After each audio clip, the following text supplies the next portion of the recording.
Welcome back, entrepreneurs, wealth builders. Michael Rosman here with Richucation. We're talking today about the subject of structuring. Okay, and so structuring is really about the idea of protecting yourself through how things are structured.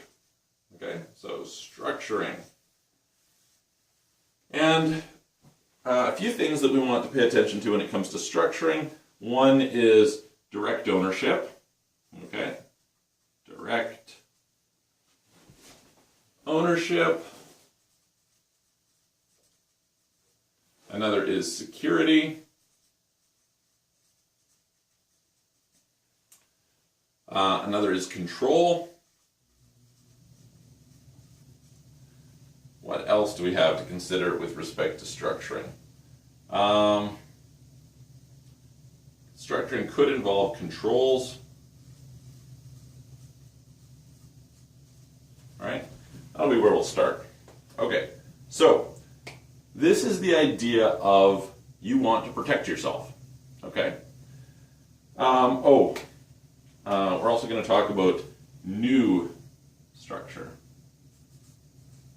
So let me give you some great little examples of where this might show up. Okay, let's say that I want to go buy a company. Okay, company is $500,000, $1 million, whatever.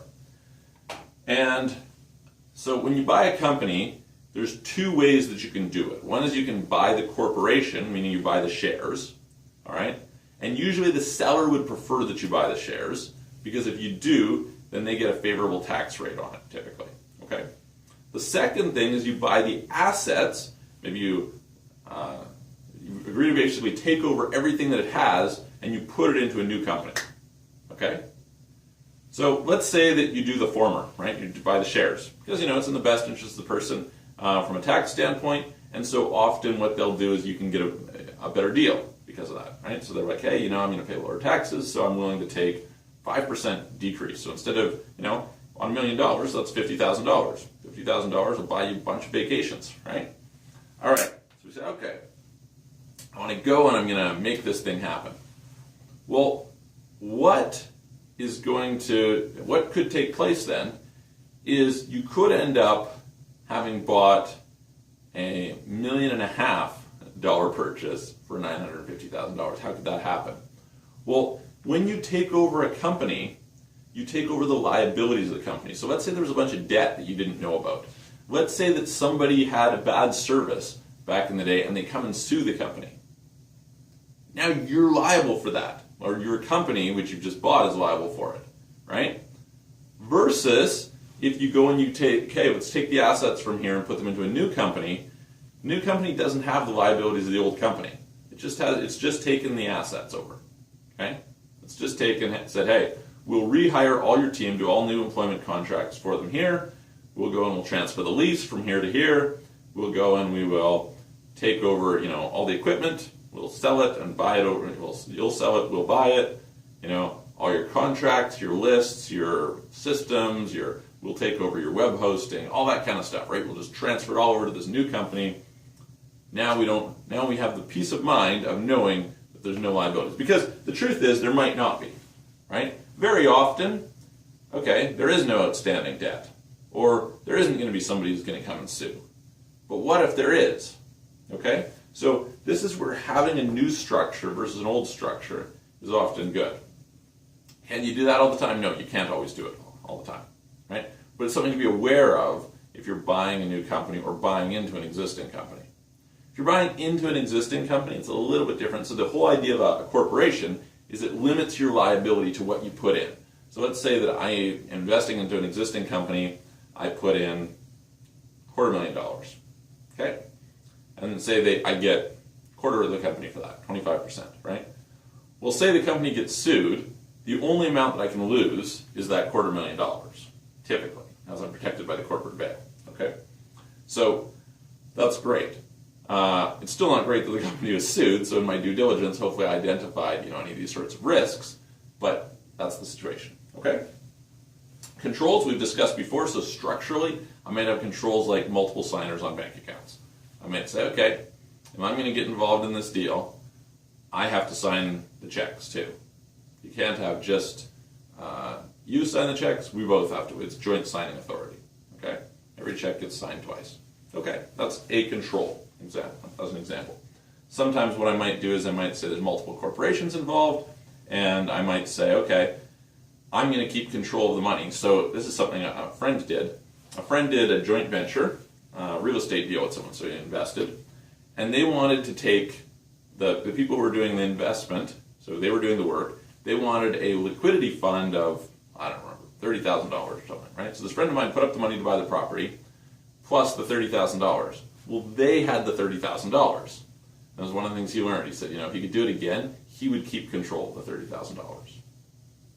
It wasn't like a bad deal, but, he doesn't have access to that money. That money, is benefiting the other person potentially. There's a risk with that money that they might be abused or whatever, so he would keep control of it. So having controls in place so that maybe money goes out based on meeting certain milestones, or, there's lots of different ways that this could happen, okay? So that's one. Having control in general, right? So having decision-making authority. I am the person now. Here's the thing. So back in the day, I went through first stage, second stage, current stage in terms of my understanding around control, okay? So the first stage was I didn't think about control, right? This is kind of an amateur thing. It's just not something you consider, right? Or maybe you do, and you're ahead of where I was. But I just thought of, hey, what's the rate of return, right? That was kind of like coming out of certain environments. It's like, hey, what are they investing in? What's the rate of return? How does that make sense? Okay, that's a great story. I can get behind it, right? Bad way of the thing. Very, very, you will probably lose money a lot on that approach, okay? Then I learned, only invest in things you control. That's stupid, okay? Because the truth is, oftentimes, you're not as good at it as the person who's running it. So you actually want them to have control, okay? So the key is, are they trustworthy? Are there proper controls in place? Are there proper safety nets? Is there, all these different things? Is there proper reporting? Is there transparency? So if you don't have control, what you want is some sort of visibility, right? Visibility. And as much as possible, you want some sort of protection. So, hey, you'll have control, but I get to see what's going on. We're going to have quarterly meetings. There'll be transparency, this sort of thing. And you just think about it from the perspective of public companies. This is how it works, right? So do you have control in a public company? No. You're buying shares and who knows where they are or what they're doing, right? But they release quarterly statements. They release annual statements. They're legally obligated to do all kinds of stuff, or they can be sued, okay? So they have that visibility, that transparency. And then you're protected by the fact that you have liquidity, okay? So the combination is very helpful. Security, what's security all about? Security is about if something goes wrong, what is in place to protect me, okay? So forms of security, having a mortgage, ideally a first mortgage, but could be a second mortgage in the right circumstances. Having the title, having some sort of insurance, having something held in trust. Okay, these are examples of security. Okay, something goes wrong, how am I protected? What is the backup? This can save you a tremendous amount of money. All right. Another form of security might be something. This is an interesting one. Richard Branson, when he started Virgin Atlantic, he made a deal with, it was Boeing or Airbus, whoever it is they bought the planes from, where they said at the end of a year, if things weren't going well, they could return the planes. It's kind of a form of security, right? So they're protected financially. Very useful. And the last thing is direct ownership, okay? If you can own something directly, it's got control, but there's a difference between control and ownership, okay? This is, people throw around this, supposedly it's a Rockefeller quote, which is like, oh, own nothing, control everything, or something. To some extent, that's a bullshit story. The reality is that there are legal consequences of control, not just ownership. And as a result, a lot of what people think they are achieving by not owning but by controlling is negated because they have that control. Okay? And examples of that are the liability that comes along tax-wise in many parts of the world with having control. Management and control is the term, okay? That being said, if you directly own something, so as an example, I'll do this with a loan, right? I'll say, okay, we've talked about this in the section on cash flow. I'll say, okay, you have an asset, here's what I'm going to get you to do. I'm going to get you to sell me that asset, or when I lend you that money, you're going to transfer me the title in trust, okay, so that I own it. Now, there'll be some restrictions. I'm not allowed to sell it, etc., so long as you're paying. I can't do certain things, right? But the key is that if something goes wrong, I own the asset, all right? I'm protected because you can't take that and sell it. So I hope that helps. Gives you some things to think about. Hopefully it's going to save you a lot of money and certainly, address some of the issues that I've had over the years and, sums up a lot of the learning. So hope that helps. If you want some support and assistance, guys, join the action classes, reach out to us. Love working with you on it.